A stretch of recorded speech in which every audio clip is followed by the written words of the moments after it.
Previously on A Court of Thorns and Roses. Once upon a time ago, the High Fae rules over mankind. Humans built everything for their masters, only to be trampled by them. Enough was enough when the humans rose up and revolted. The destruction of war ravaged the land until 6 queens forged a treaty with the Fae folk. Their realm was divided in two. The Fae took the central and northern lands, while the humans got a sliver of the southern part of their isle. Everything was as Gucci as it could be until the walls started to erode, and the monstrous folk from the other side had started to slip through. Now, it's somehow up to our heroine to save her world.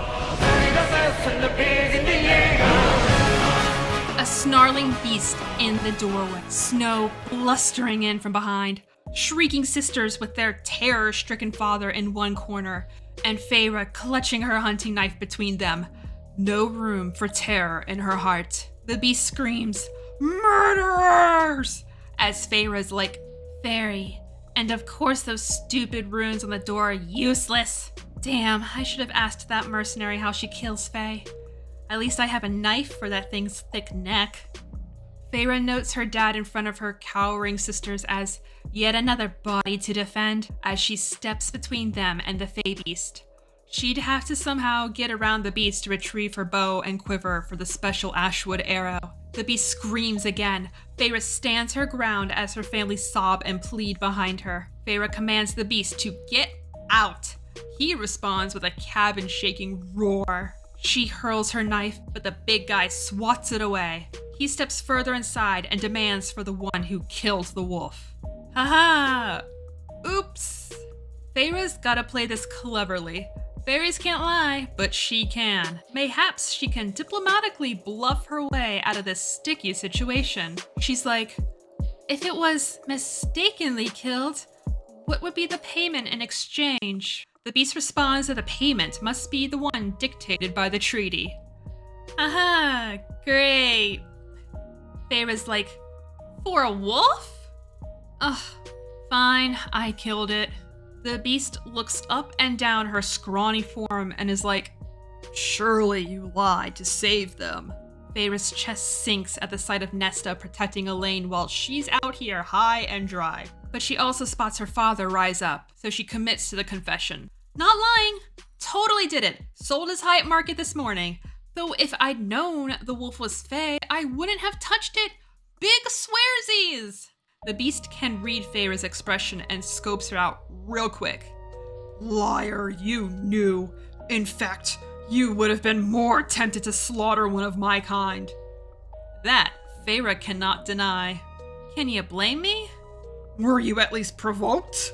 She keeps her head high.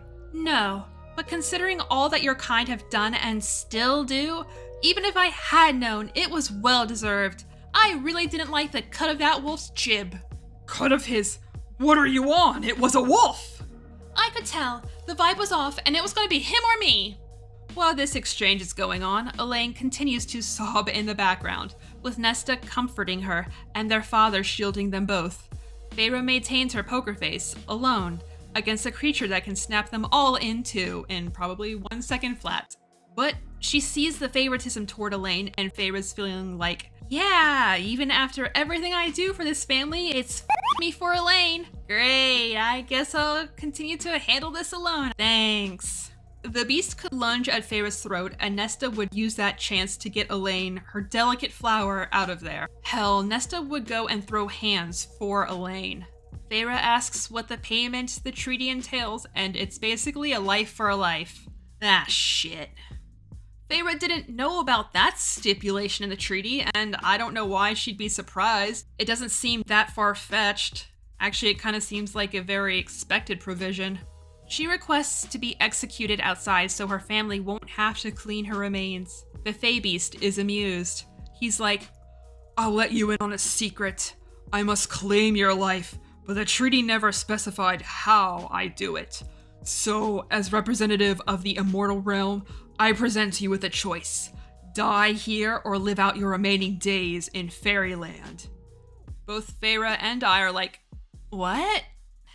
Feyre believes that fairyland is lethal to humans and that she'd probably be better off dying here than whatever horrors awaited her on the other side.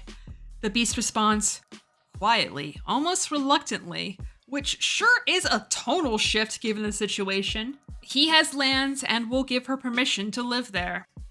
Again, both Feyre and I are like, why? The beast throws his sudden shyness aside and resumes his snarling. You murdered my friend, skinned him and sold it at market, said he deserved it, yet you question my generosity? Yeah, I do. I mean, I know there's an implication a few chapters from now that seems to answer the why, and I'll talk about this again when we get to that point. But I want to say now that the beast's approach denotes that he has no idea what's going on, that he's reacting solely for the sake of his fallen friend. So to suddenly be all like, well, I guess you can come live out peacefully in my realm, tra-la-la-la-la, ooh-woo-woo. It's a jarring shift, and it harkens back to that Alkalites claim from last chapter. So, like, nah. Luckily, Feyre has picked up on the beast's hesitation. She steps into his personal space and challenges him. You didn't need to mention the loophole. The beast regains his ground with another snarl as he repeats his offer. Do you want to live your days or not? The father pleads with the beast to spare Feyre, and that effort alone touches her. She's like thinking, oh wait, one of you guys actually gives a shit about me? Holy shit, really? Yet, when he offers to give gold, Feyre's affection is gutted, cause even she knows that's a terrible lie. But when the beast asks how much he thinks his daughter's life is worth, if he even thinks her life has a numerical value, there are crickets. At this point, Feyre realizes that her options are limited. There's no way she could sink any killing blow on him at that moment. Even if it was possible, surely more fairies would hunt her in retaliation. She'll resign to her current fate, bide her time, slit the beast's throat if possible, then return home. As long as the fairies couldn't find her again, they couldn't hold her to the treaty, even if it made her a cursed oath breaker. But in going with him, she would be breaking the most important promise she'd ever made. Surely it trumped an ancient treaty that she hasn't even signed. Feyre asks when they would leave. The beast turns around, spots the quiver and special ash arrow, destroys it for good measure, and says, now.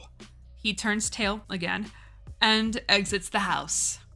Feyre looks only at her father and says how the venison she prepped will last a couple weeks, that the money she just got will last a while if they're careful, so keep it away from Nesta. When they can hunt for rabbits come spring, there's a primo spot in the woods. Ask Isaac how to make the snares to trap them. Ah, Isaac, the dark horse shall come in clutch eventually. Maybe. She also warns Nesta not to marry Thomas' family of wife beaters, Mandre. The father tells Feyre one last thing. If for any reason she escapes or repays her debt, don't ever return. Go somewhere new and make a new name for herself. She was always too good for this place, too good for her family, for everyone. Even though I took that as words of encouragement, Feyre seems to take it as a punch to the gut. Sure, a life for a life, but what about the three she once swore to protect?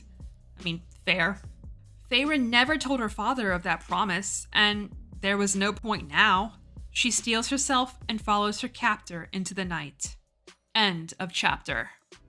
When I originally stopped reading this book, I remarked to myself that this was the point where my interest peaked, and that it went downhill from here. I still think the beast's approach to their deal is bizarre. I don't know if it would be revealed as it was all according to some greater plan or what, but I'm wary. Also, big rip for the rest of that family now that their only means of survival is gone. You think Nesta and Elaine are gonna pick up any of the slack? Again, not a rhetorical question. Just from how popular this series is, I know where they end up way down the line, but the smaller moments from point B to C to D elude me. I feel like Nesta will step up somehow for Elaine's sake alone. I doubt she'd cooperate with her dad, however. he might just be on his own, which for a disabled person in a hostile fantasy wild environment, good luck out there, buddy. I think I'm more curious about Elaine. At this point, she seems to be such dead weight, even narratively, really. I have no idea how her character arc's gonna go. Oh well, till we meet them again, on to Fairyland we go.